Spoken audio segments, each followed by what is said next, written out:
All right, well, I came to see the world's largest cuckoo clock in Sugarcreek, Ohio. It apparently rings every hour and a half hour. One thing that is constantly going, apparently, is construction.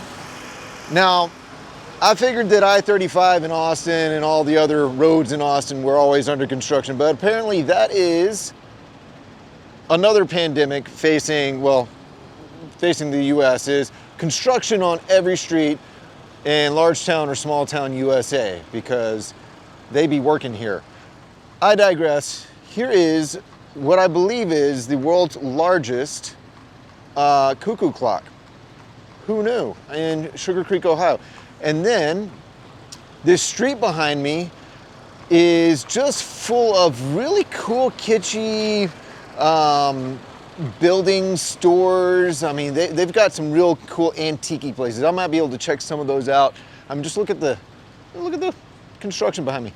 Anyways, let me show around the Alpine Hills Museum right there.